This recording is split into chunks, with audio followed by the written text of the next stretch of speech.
Hello everyone, welcome back to another tutorial from the CG Training Center, and this time we are going to learn how to render.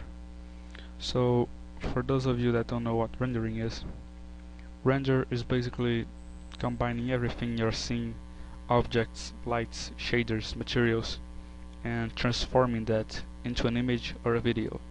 So I have a basic scene right here, and to render that I can either press this button right here, render production, or I can press F9 and look at that. I have the rendered frame window, and I have this window that pops up with render settings and every kind of stuff. So here I got some options like save image, copy image, clone frame window, print, cancel, that kind of stuff. I'm going to cancel this, close. So to go to the render setup, you can press F10 or you can go right here, and here we got, well, there's a lot of tabs. I couldn't explain everything in one video. It would probably take like 4 videos at least. So I'm going to talk about the very basics of this properties. So just the kind of stuff that you need to know to save an image or a video, that kind of thing. So right here we got the time output. I can select just to render a single image.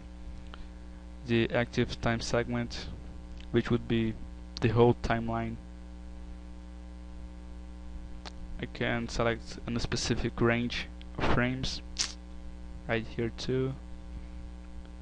I'm going to set to single so you can render only an image. Here I got area to render. You can select a specific part of the viewport to render. Here we got the output size. So I got some presets right here, AGTV, NTSC. I'm going to set to custom. That's what some would call the resolution of your image.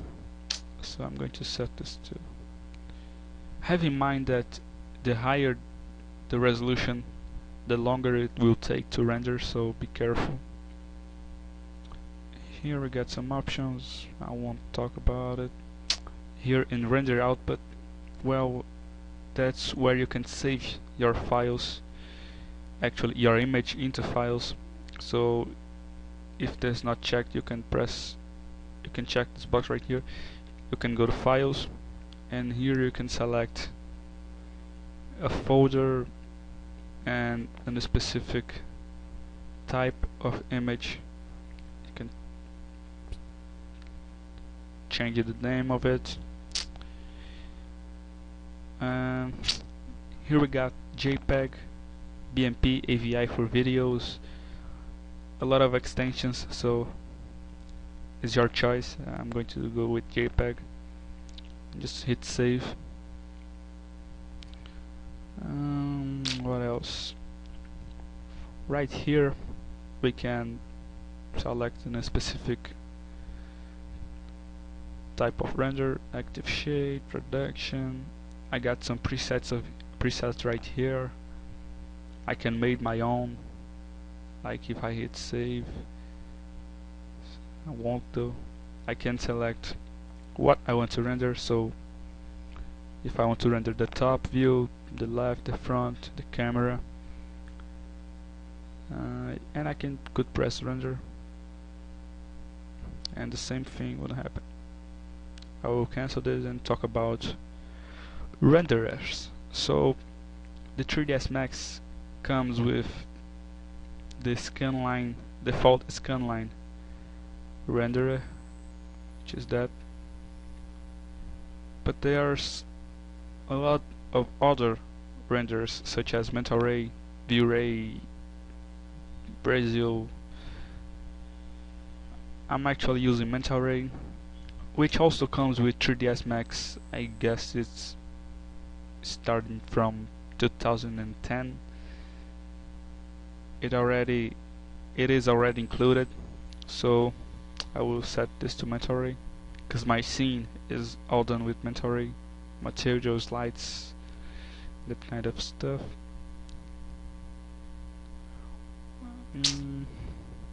Well, can hit enter. Here I got the same stuff that I have in the render setup, so it's just a matter of practicity.